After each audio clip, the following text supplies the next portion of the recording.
ক্বালু, তখন তারা আল্লাহকে বলল, রব্বানা, হে আমাদের রব প্রতিপালক, আতিনা মিল্লাদুনকা রাহমা, আপনার নিকট থেকে আমরা অনুগ্রহ কামনা করি, আপনি আমাদেরকে আপনার পক্ষ থেকে দয়া করেন, আপনি আমাদের প্রতি অনুগ্রহ করেন, আপনি আমাদের প্রতি রহম করেন। কেন? এরপরে বললেন, ও হাইয়ি লানা মিন আমরিনা রশাদা, কেন? এবং আমাদের কাজের ওপর আপনি দৃঢ়তা দান করেন, আমাদের কাজগুলোকে আপনি সাজিয়ে গুছিয়ে আমাদের কাজগুলোকে আপনি প্রস্তুত করে দেন। এই দোয়াটা তারা আল্লাহ রাব্বুল আলামিনের নিকটে গর্তবাসীরা করলো। আল্লাহ রাব্বুল আলামিন বলছেন, এরপর আল্লাহ রাব্বুল আলামিন বলছেন, ইদাওয়াল ফিতিয়াতু ইলাল কাহাফ ফাকালু রব্বানা আতিনা মিন লাদুনকা রাহমা ওয়া হাইয়্যি লানা মিন আমরিনা রশাদা ফাদরাবনা আলা আযানিহিম ফিল কাহফি সিনিনা আদাদা। এরপরে বলছেন, আমি আল্লাহ ওই সমস্ত গুহাবাসী আসহাবে কাহাফের ওই যুবকদেরকে আমি আল্লাহ তাদের কানের ওপরে নিদ্রার পর্দা আমি আল্লাহ বিছিয়ে দিলাম। বাইরের কোনো শব্দ, কোনো আওয়াজ, কোনো ছোট থেকে বড় শব্দ, কোনো শব্দ যেন তাদের কর্ণকুহরে প্রবেশ না করে, যার কারণে আমি আল্লাহ রাব্বুল আলামিন তাদের কানের ওপর, কর্ণের ওপর আমি আল্লাহ ঘুমের পর্দা আবরণ ফেলে দিলাম। তারা স্থায়ীভাবে শত শত বছরের জন্য তারা ঘুমিয়ে গেল। আল্লাহ রাব্বুল আলামিন বলছেন, এরপরে বলছেন, সুম্মা বাআসনাহুম, অতঃপর আমি অনেক বছর পর তাদেরকে জাগ্রত করলাম। আল্লাহ রাব্বুল আলামিন পবিত্র কোরআনে বলছেন 300 বছর তাদেরকে আল্লাহ রাব্বুল আলামিন ঘুমিয়ে রেখেছিলেন। সুবহানাল্লাহ, 300 বছর, 309 বছর চন্দ্র মাসের হিসাবে, এটা অনেকে বলেছেন। এরপরে আল্লাহ বলছেন, সুম্মা বাআসনাহুম, আমি তাদেরকে ঘুম থেকে জাগ্রত করলাম, লি না'লামা, এটা জানার জন্য যে আইয়ুল হিজবাইনি আহসালিমা লাবিসু আমাদা, তাদের মধ্যে কোন দল তাদের অবস্থা সম্পর্কে সঠিক তথ্য পেশ করতে পারে। তারা বলা বলি করতে আরম্ভ করে এবং বুঝতে পারে কি যে আমরা কতদিন ঘুমিয়েছিলাম।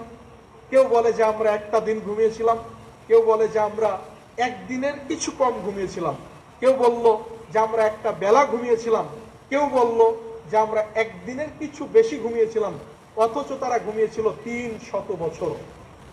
সম্মানিত হাজিরিন, এবারে আমরা ঘটনাতে যাই।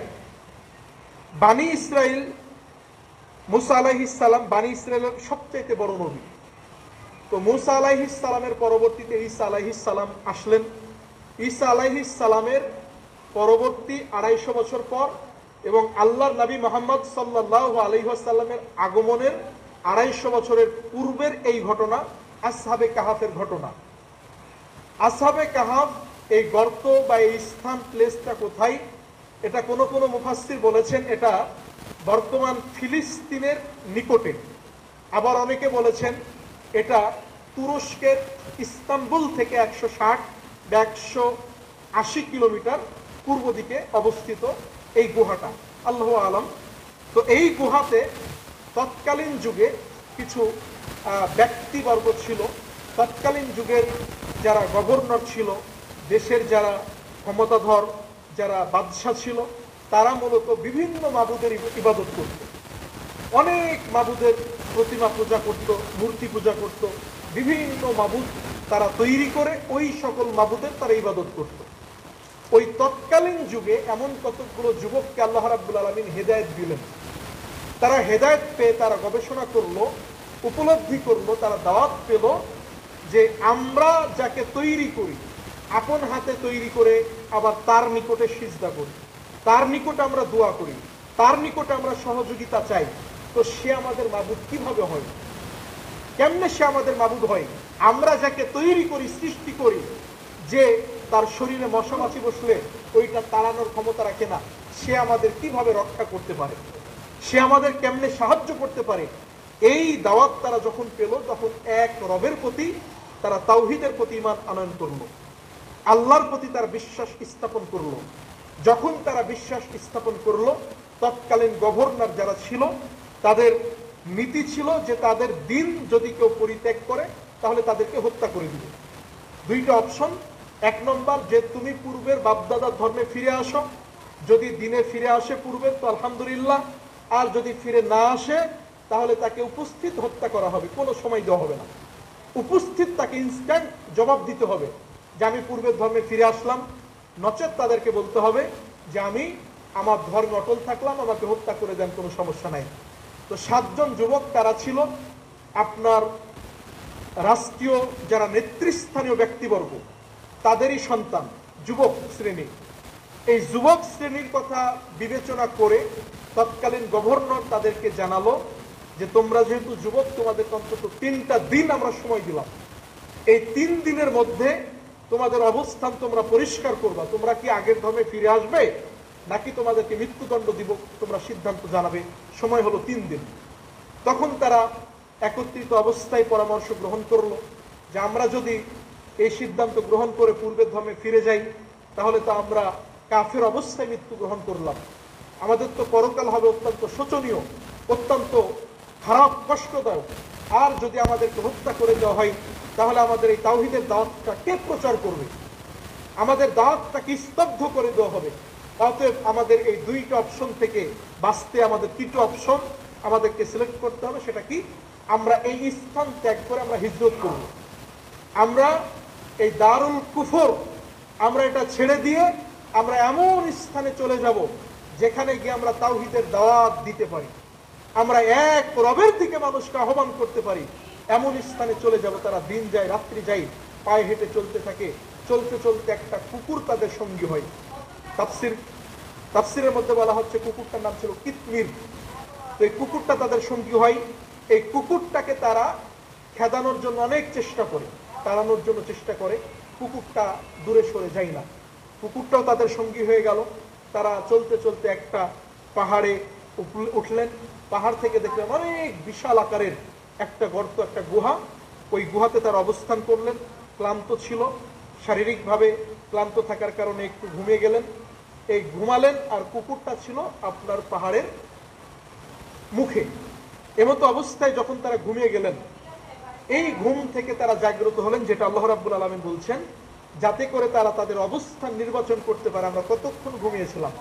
কেউ বললো যে আমরা একদিন ঘুমিয়েছিলাম, কেউ বললো যে একদিনের কিছু বেশি, কেউ বললো যে আমরা একটা বেলা ঘুমিয়েছিলাম। এক পর্যায়ে তারা ক্ষুধার্ত, বললো যে এই আমাদের যে মুদ্রা আছে, মুদ্রাটা দিয়ে তোমরা হালাল রিজিক নিয়ে আসো। ওই পরিস্থিতিতে বলে দিচ্ছে তয়্যিব, কোরআনের পরিভাষা, যেখানে আল্লাহ বলছেন, তারা বলল যে পবিত্র যেটা আল্লাহ যেটা হালাল করেছেন এমন খাদ্য আমাদের জন্য কিনে নিয়ে আসো। তো তারা ওই মুদ্রাটা নিয়ে দোকানিকে দিল। দোকানে দেওয়ার পরে যখন মুদ্রাটা গ্রহণ করার পর তারা কিছু রুটি কিনলো। এর পরবর্তীতে ওই মুদ্রাতে দেখে যে এই মুদ্রায় খোদাই করা আছে আজ থেকে নিয়ে 300 বছর আগের বাদশাহের নাম।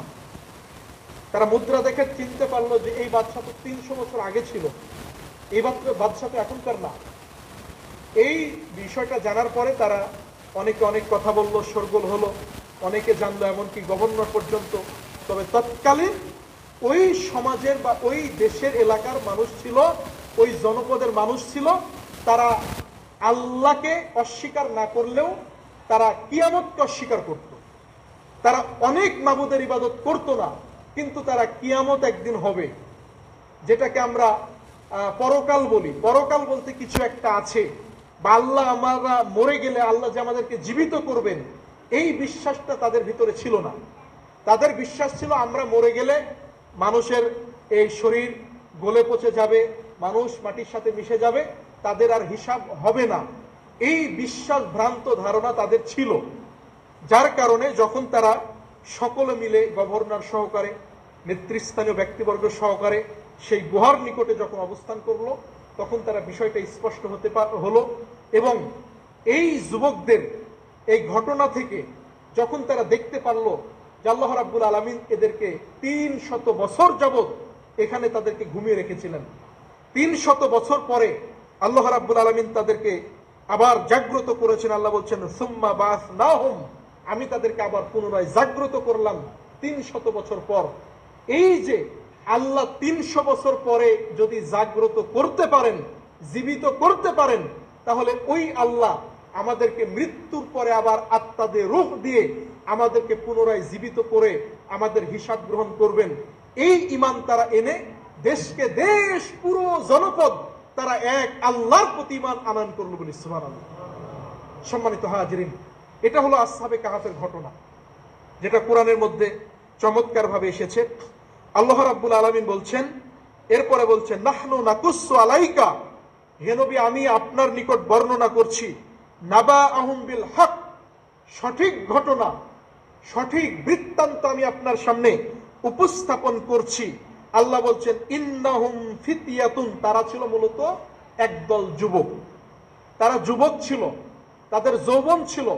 তারা যুবক হওয়ার পরেও তারা আল্লাহর প্রতি ঈমান আনয়ন করার কারণে তাদের দ্বীনকে বাঁচানোর ক্ষেত্রে তারা আল্লাহর তাওহীদকে প্রতিষ্ঠা করার জন্য তারা দেশ ছেড়ে, পরিবার ছেড়ে, ব্যবসা বাণিজ্য ছেড়ে, রিজিক রোজগার, সয় সম্বল যা কিছু ছিল সবকিছু তারা পরিহার করে আল্লাহর জন্য তারা হিজরত করে পাহাড়ের গুহায় অবস্থান করেছিলেন। তারা মূলত যুবক ছিল।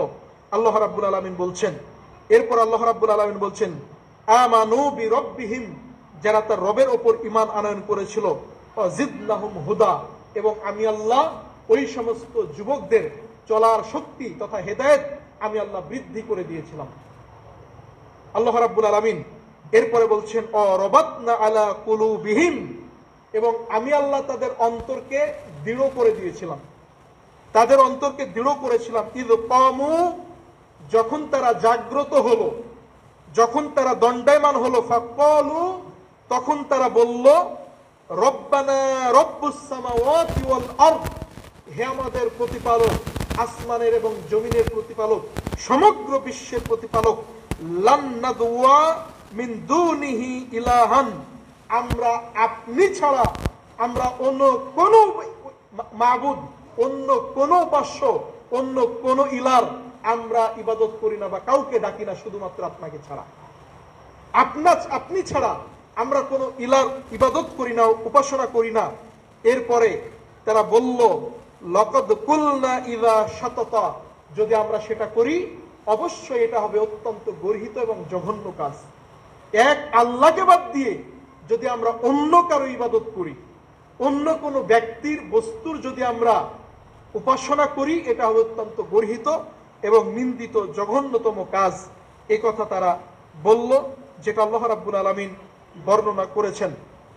সম্মানিত হাজিরিন, এরপরে আল্লাহ রাব্বুল আলামিন বলছেন, তারা আরো বলল, হাউলাই কওমুনা, তারা তো আমাদেরই কওম, আমাদেরই স্বজাতি, ইত্তাখাযু মিন দুনিহি আলিহাতান, তারা দুনিয়াতে আল্লাহকে বাদ দিয়ে অনেক দেবদেবীকে, অনেক মাবুদকে, অনেক উপাস্যকে তারা গ্রহণ করেছে।